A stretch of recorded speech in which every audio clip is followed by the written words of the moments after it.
I've got Chase Bacon 2. He asks, what do you think about solipsism, at least in terms of epistemology? I have no use for solipsism whatsoever.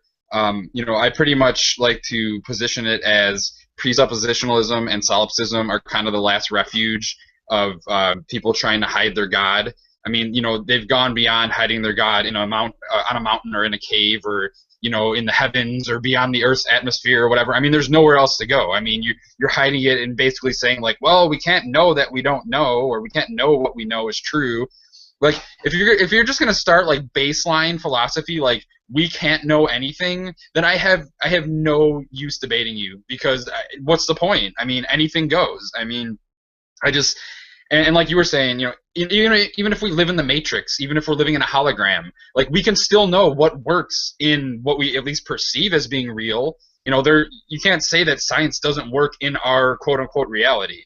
So just because you can't say with 100% certainty that it's true or that it actually exists, like it doesn't matter. It's still relevant. We can still, test and observe and know that at least what we perceive to be true is true. So yeah, I have absolutely no use for solipsism whatsoever. On to the next question here, which is from Shadow Emperor.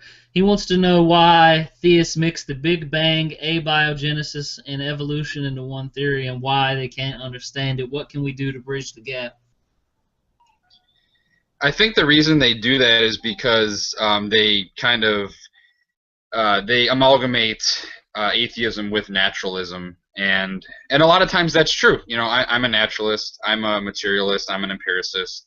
Obviously not all atheists are, but I think overwhelmingly that's the case. I think that's just the nature of the beast, because obviously there's no special qualifications needed to be an atheist, but most atheists, especially outspoken ones, are probably going to have some kind of background and education and knowledge regarding science and things of that nature. They're going to have, a background and a justification for their position, something more firm than just I don't believe because I don't believe.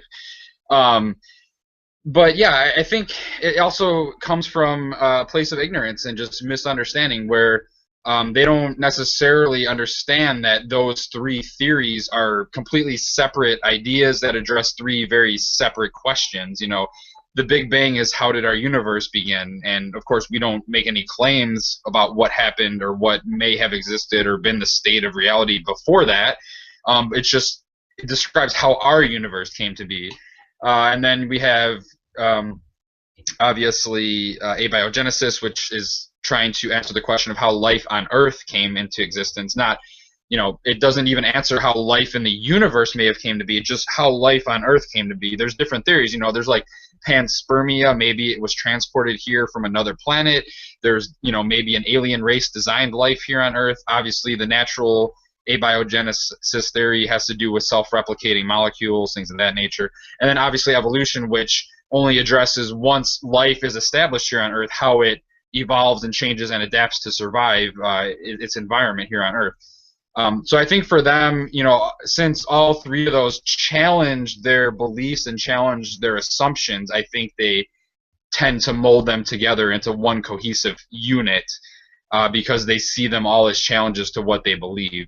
And like I said, a lot of the times, that's the case. But none of that is necessary to be an atheist. Certainly those help us address some of their claims, especially like Abrahamic theology. We can address what they claim to be true by using evidence and science revolving around those theories. So I think that's why they try to attack those specifically.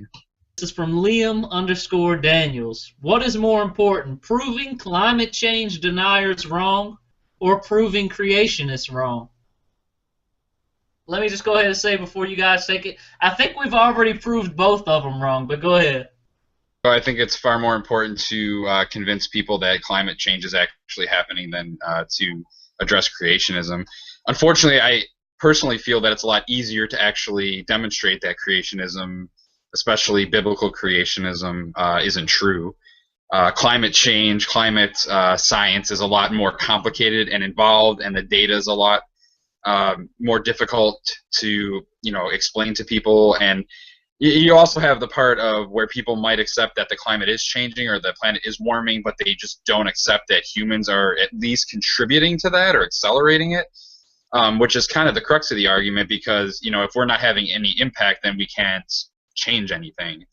You know, I mean, and while you have the church, obviously, that has an interest in keeping creationism alive, you know, that's not nearly the same kind of opposition you have in, like, the energy, the oil, the coal industries fighting against, you know, climate science and putting out their own counter, you know, arguments, if you will, and false information and whatnot. I mean, there's no doubt that, you know, obviously we all have to live on this planet, and if we can't sustain this planet, then we're all pretty much screwed. If you have people thinking that humans rode on dinosaurs a few thousand years ago, it's really silly, but I don't see the threat there. I mean, obviously, you know, if I had to pick one, I would definitely choose to address climate science, but I don't have to do that, so I can address both of them and try to educate people on both of them. But if I had to prioritize, definitely climate science. Rainbow Brina says, what are some examples and maybe some resources of biblical stories that are found in other older religions? I think there's a lot of parallels between biblical creation story and the Sumerian creation story. You know, there's definitely ties to Yahweh worship with, like, Canaanite polytheism. You know, they had Yahweh as like a war god, and then he evolved kind of into the Hebrews' main deity, and then eventually their sole deity, as they kind of evolved into monotheism and made him the most important. And you can see vestiges of this in the Old Testament, where it says things like, "We have made mankind in our image." You know, so obviously, and a lot of apologists will try to explain that, oh, that just means the Trinity, but that's not really what it's coming from. It's coming from that polytheism where there was multiple gods, but Yahweh was the main god. And so, yeah, an important historical artifact is the Enuma Elish, and that is some of the kind of historical information on Yahwehism and things of that nature. So that's definitely something to look into. There was a really good video done by the YouTuber, I think it was Evidence, but he uses, like, leet speak in his name. It's like he uses the number 3 for the E's.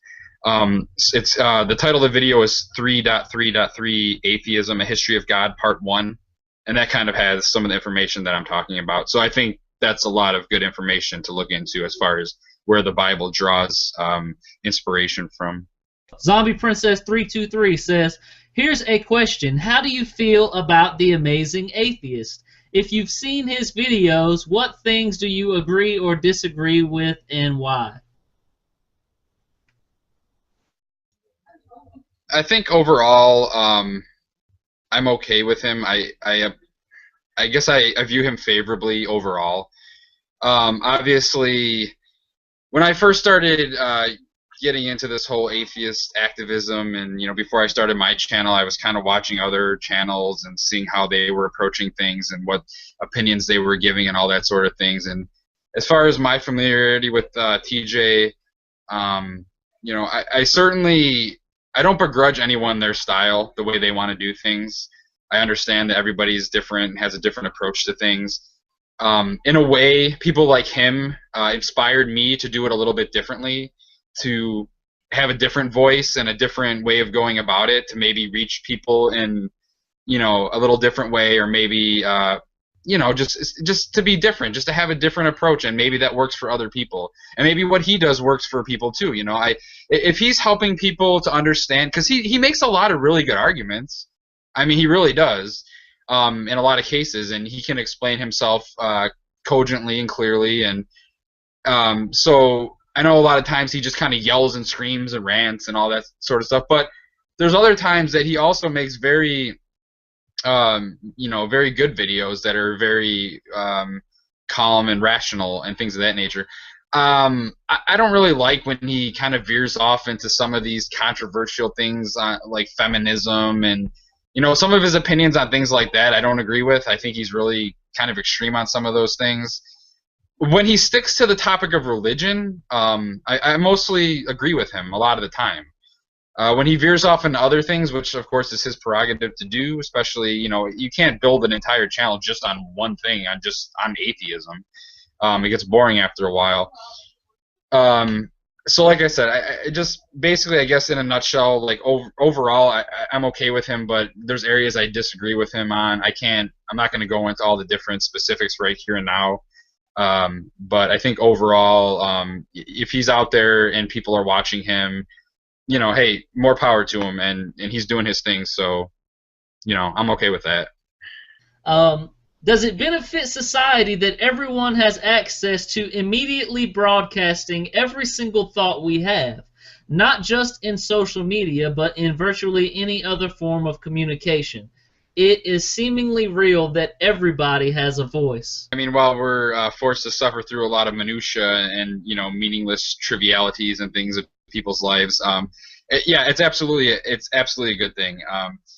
Just from the perspective of when people put something out there, it's permanent. Like you can't just take it back, and that's a good thing because you get politicians putting things out on social media, and then it's like you could just nail them for it because they can't. Then they have to try to figure out how they're going to handle it, because they said it, they put it out there, and even if it's just not them doing it, but like their social media manager or whoever manages their account, like they still have to deal with that and explain themselves.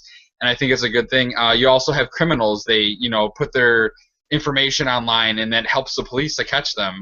That's a really good thing. It makes their job a lot easier. And then, as far as what we do, discussing science and religion and things of that nature is huge. It's hugely important. I don't think there's any doubt that that there's a correlation between the increase in people leaving religion and becoming atheists and things of that nature, and the rise of the internet. As the generations have grown up. Have come up with the internet, they have access to so much more information and opportunities like this where they can see people discussing religion and having talks about it and just getting information. You got to think about the world before the internet.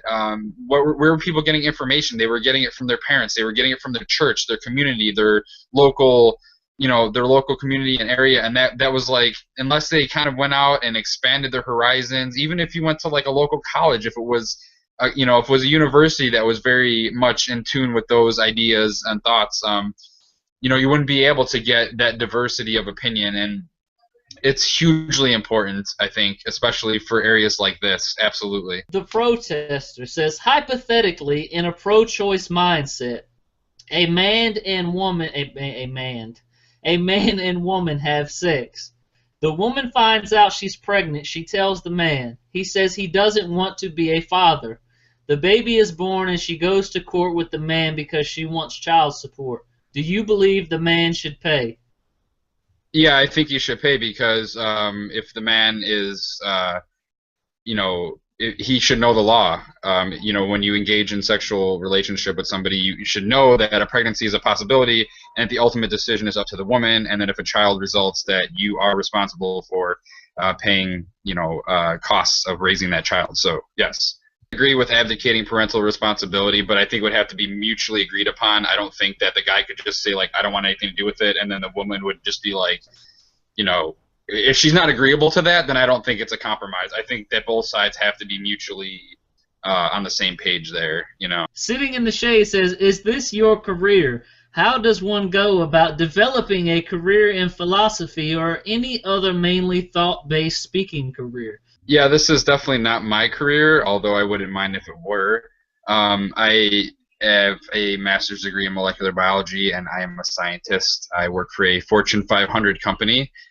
And, yeah, I mean, I enjoy doing this as a hobby. And if I could make a career out of, doing YouTube videos and doing activism and blogging and writing books and things of that nature, I would absolutely do it because I'm very passionate about it. That's what I enjoy doing. But realistically, it's probably not going to ever happen. So, I do this as a hobby. It's something I enjoy doing. I get to meet people doing this. I get to have really interesting discussions. And so, I enjoy it as far as that goes. But certainly, I have a family to provide for, and this is probably just not going to cut it. So, in the meantime, I will just keep doing what I'm doing.